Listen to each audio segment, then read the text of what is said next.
है, आपके पास वक्त नहीं है कि ईडी के सवालों को फेस कर सके। क्या भाग रहे हैं आप ईडी के सवालों से?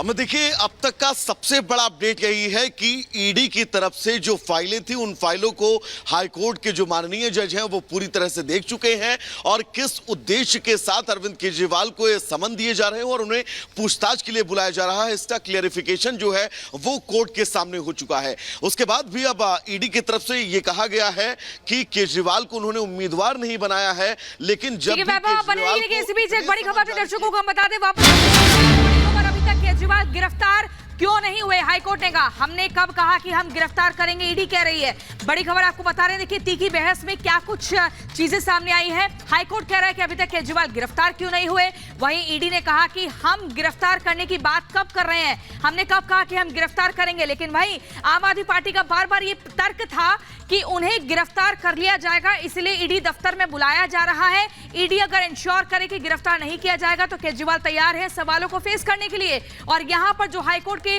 भीतर हो रहा है, दोनों तरफ से जो बातें रखी जा रही हैं वो आपको बता रहे हैं। हाईकोर्ट ने कहा कि अब तक गिरफ्तार क्यों नहीं किया गया है। अखिलेश जी हमारे साथ जुड़ गए हैं। अखिलेश जी बताइए, हाईकोर्ट कह रहा है अरविंद केजरीवाल को अब तक गिरफ्तार क्यों नहीं किया गया, ईडी कह रहा है कि हम गिरफ्तार करने की बात कब कर रहे थे, क्या कुछ और कहा गया?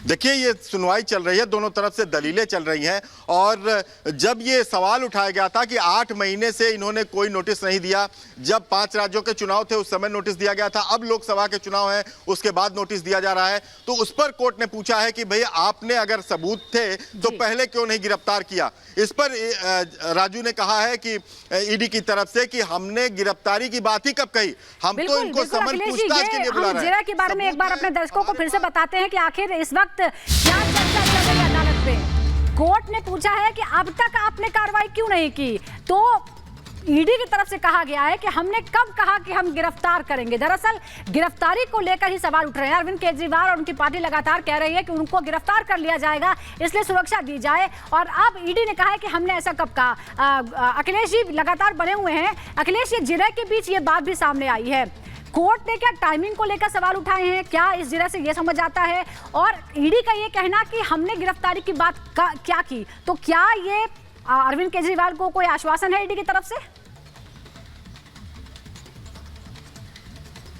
देखिए, ईडी की तरफ से कोई आश्वासन नहीं है, इसीलिए ये बार बार मांग कर रहे हैं कि हमें प्रोटेक्शन दिया जाए, गिरफ्तार हमें न किया जाए, क्योंकि बार बार केजरीवाल की तरफ से ही कहा जा रहा है कि ईडी का जो सम्मन है वो दरअसल हमें गिरफ्तारी के लिए है, और ईडी और या सीबीआई हो, कभी गिरफ्तारी के लिए सम्मन नहीं भेजती, वो पूछताछ के लिए सम्मन भेजती है। इसीलिए ईडी की तरफ से कहा जा रहा है कि हमने सिर्फ पूछताछ के लिए सम्मन भेजा है और उसके बाद पूछताछ के बाद तय होगा कि इनको गिरफ्तार किया जाना है कि नहीं किया जाना है। इसके पहले भी आपने देखा होगा कि केजरीवाल को इसी मामले में सीबीआई पूछताछ कर चुकी है, वहां घंटों इनसे पूछताछ हुई और गिरफ्तार नहीं किया गया। तो ये सवाल बार बार गिरफ्तारी की बात जो है वो केजरीवाल की तरफ से उठाया जा रहा है, और सुबह के भी समय जब सुनवाई शुरू हुई थी उस समय बार बार ये कहा गया कि दरअसल ये गिरफ्तार किया जा रहा है, राजनीति साजिश के तहत किया जा रहा है, चुनाव है इसलिए गिरफ्तार करने की तैयारी है। तो ये सारी बातें गिरफ्तारी की उधर से उठाई जा रही हैं। यही बात ईडी ने कही है कि हमने सिर्फ नियम के हिसाब से समन जारी किया है, हम पूछताछ के लिए हम बुला रहे हैं, और इनका कहना है कि वो गिरफ्तारी की साजिश है। कोर्ट अब सुनवाई लगातार चल रही है, जिरह चल रही है। देखना होगा कि आज कोर्ट की तरफ से क्या कोई आदेश आता है या फिर 22 अप्रैल का इंतजार हमें करना होगा। बहुत बहुत शुक्रिया अखिलेश जी आपका, गायत्री और वैभव भैया आपका भी बहुत बहुत शुक्रिया। और अब कुछ चुनावी खबरें आपको दिखाते हैं।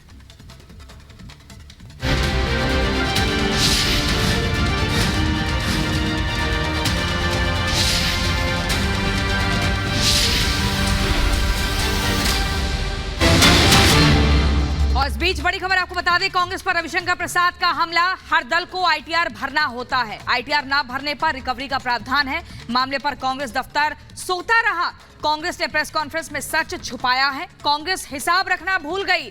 कांग्रेस की हार तय है, भारत के लोकतंत्र को बदनाम किया है, इस तरह के आरोप मढ़े जा रहे हैं बीजेपी द्वारा। समस्या पैदा करता है। राहुल गांधी जी राजनीतिक विषयों पर कितना होमवर्क करते हैं तो आप जानते ही हैं, लेकिन कानूनी विषयों पर भी जब बोलते हैं तो थोड़ी चिंता हो जाती है। इनकम टैक्स एक्ट का एक सेक्शन 13A है जिसमें सही है कि पार्टियों पर इनकम टैक्स नहीं लगता, लेकिन पार्टी को अपना रिटर्न हर साल फाइल करना पड़ता है, जिसमें बताना पड़ता है कि 20,000 तक कितने हमारे डोनर्स हैं, 20,000 से ऊपर कितने डोनर्स हैं। और अगर आपने ये नहीं फाइल किया हर असेसमेंट ईयर में, तो आपका ये एग्जम्पशन खत्म हो जाता है। ये है सेक्शन 13A। इस बीच एक और बड़ी खबर का रुख करते हैं। मेनका गांधी को बीजेपी टिकट दे सकती है। सुल्तानपुर से मेनका गांधी चुनाव लड़ सकती हैं। सूत्रों के हवाले से ये बड़ी खबर हम आपको बता रहे हैं। मेनका गांधी को बीजेपी सुल्तानपुर से अपना कैंडिडेट बना सकती है और लोकसभा चुनाव वो लड़ सकती हैं। मेनका गांधी को लेकर ये बड़ी खबर हम आपको बता रहे हैं। हालांकि टिकट का ऐलान अभी तक नहीं हुआ है उस इलाके में, और खबर यह आ रही है कि सुल्तानपुर से बहुत मुमकिन है कि मेनका गांधी चुनावी मैदान में हो।